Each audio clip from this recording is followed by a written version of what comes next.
আসসালামু আলাইকুম। উজ্জ্বল স্যারের অনলাইন ক্লাসে সকলকে স্বাগত জানাচ্ছি। আজকে অনার্স তৃতীয় বর্ষের যারা বিবিএতে রয়েছেন আপনাদের জন্য একটি ক্লাস নিয়ে হাজির হয়েছি। আপনারা আপনাদের ম্যানেজমেন্ট অ্যাকাউন্টিং বইয়ের একটি অধ্যায় রয়েছে ভেরিয়েবল এন্ড অ্যাবসর্পশন কস্টিং। সেই অধ্যায়ের একটি অঙ্ক আমরা আজকে সলভ করার চেষ্টা করব। তো আমরা অঙ্কের শুরুতে অঙ্কটা আগে পড়ে নিব। বিগিনিং ফিনিশ গোস্ট মানে বিগিনিং ইনভেন্টরি দেওয়া আছে 4000 ইউনিট, সেলস দেওয়া আছে 20000, actual production 24000, selling price per unit 30000, variable manufacturing cost material আছে 4 টাকা, ডিরেক্ট লেবার 3 টাকা, প্রোডাকশন ওভারহেড 2 টাকা, fixed production overhead 50000, normal production unit দেওয়া আছে 25000। এই দিকে নিচে আরো তিনটা এন্ট্রি রয়েছে, commercial expense fixed 10000, variable 10000, administrative fixed 5000।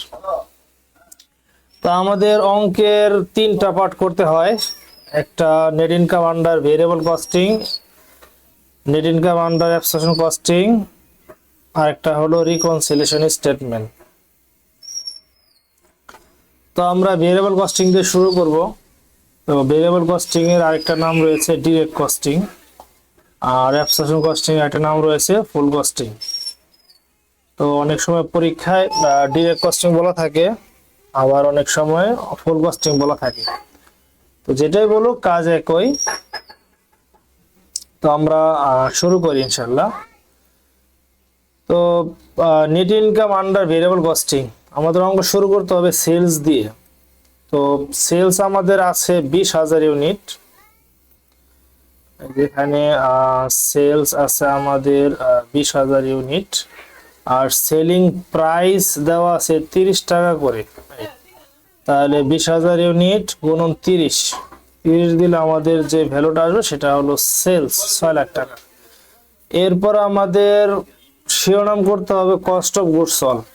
Cost of goods sold এর মধ্যে প্রথমেই লিখতে হবে বিগিনিং ইনভেন্টরি, এরপরে প্রোডাকশন কস্ট, এরপরে এন্ডিং ইনভেন্টরি। তো আমাদের বিগিনিং ইনভেন্টরি দেওয়া আছে বিগিনিং ইনভেন্টরি দেওয়া আছে 4000 ইউনিট। তো এইদিকে 4000 ইউনিট দেওয়া আছে বিগিনিং ইনভেন্টরি, আর প্রতি ইউনিটে গুণ দিতে হবে ম্যানুফ্যাকচারিং কস্ট ইউনিট দিয়ে। তো ম্যানুফ্যাকচারিং কস্ট ইউনিটের মধ্যে আমরা জানি তিন ধরনের টাকা আসে, একটা ম্যাটেরিয়াল, একটা লেবার, একটা প্রোডাকশন ওভারহেড। তিনটা টাকা যোগ করতে হবে। তাহলে যোগ করলে আমাদের ব্যালেন্স আসতেছে 4 যোগ 3 যোগ 2, তাহলে 9 টাকা। এই 9 টাকা ধরে আমাকে অঙ্কটা করতে হবে। তো আমরা লিখবো এখানে প্রোডাকশন ওভারহেড, বিগিনিং ইনভেন্টরি এবং এন্ডিং সবগুলি আমাদের 9 টাকা করে করতে হবে। এই 9 টাকা 9 টাকা এবং 9 টাকা। তো বিগিনিং ইনভেন্টরি আছে 4000 ইউনিট, 4 গুণন 9000, সরি 4000 গুণন 9 36000 টাকা। আর প্রোডাকশন ইউনিট দেওয়া আছে আমাদের অঙ্কে 24000 ইউনিট। এই যে 24000 ইউনিট দেওয়া আছে, এইটাকে গুণ দিতে হবে 9 টাকা দিয়ে। আর গুণ দেওয়ার পরে এই যে শিরোনামটা লিখছে ওরা, এটা লেখার দরকার নেই, এটা লিখতে হবে না। তো 2,52,000 টাকা বের হলো।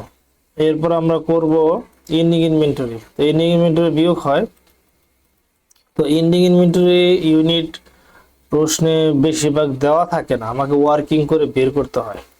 তো আমরা ওয়ার্কিংটা করব এইভাবে যে এন্ডিং ইনভেন্টরির যে ওয়ার্কিংটা সেটা হলো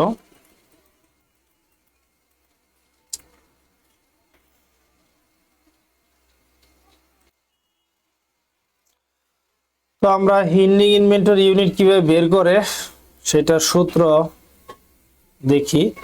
প্রোডাকশন ইউনিট যোগ beginning inventory minus sales unit, production unit যোগ beginning inventory unit minus sales unit.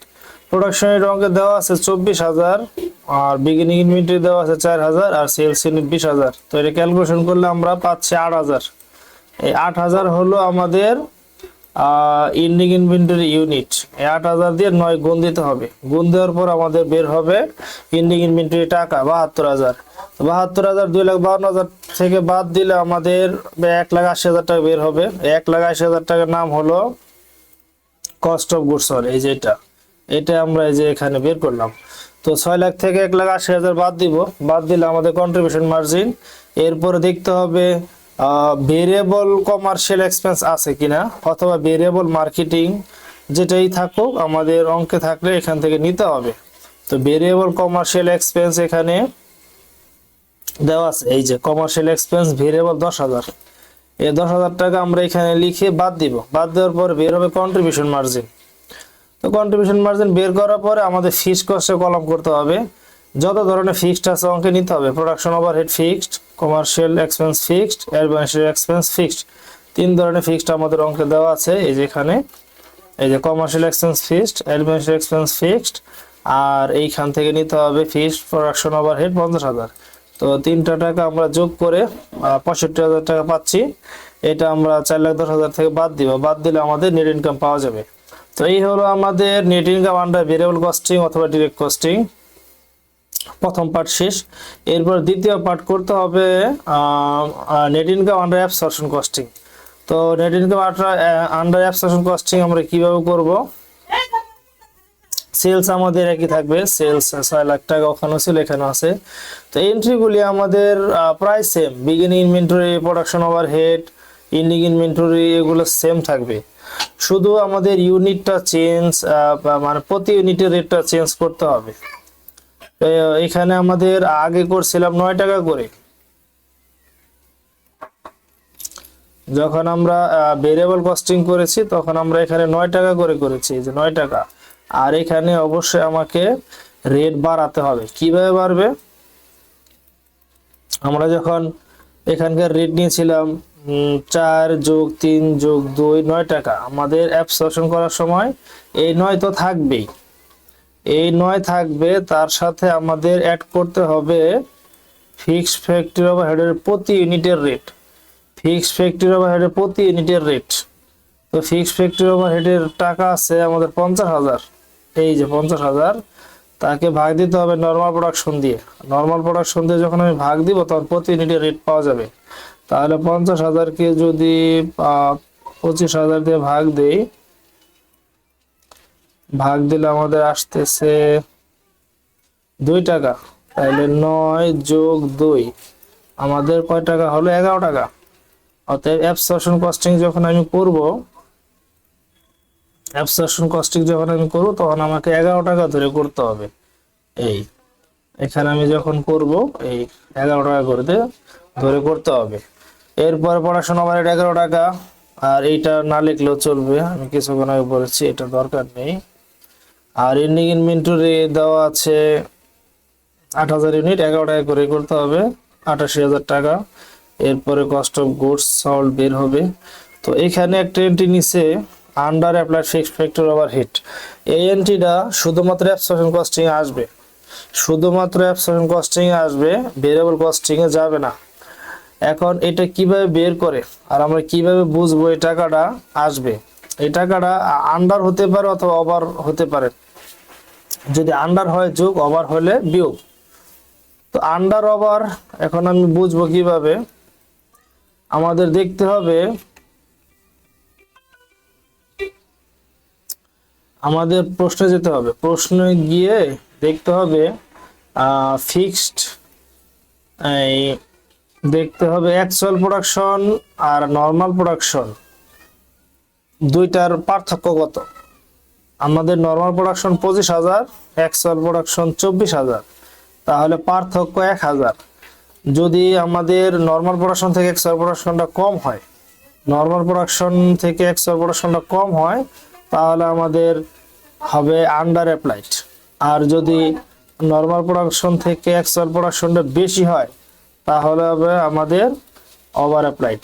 তো আমাদের এখানে ইউনিট পাচ্ছি 1,000।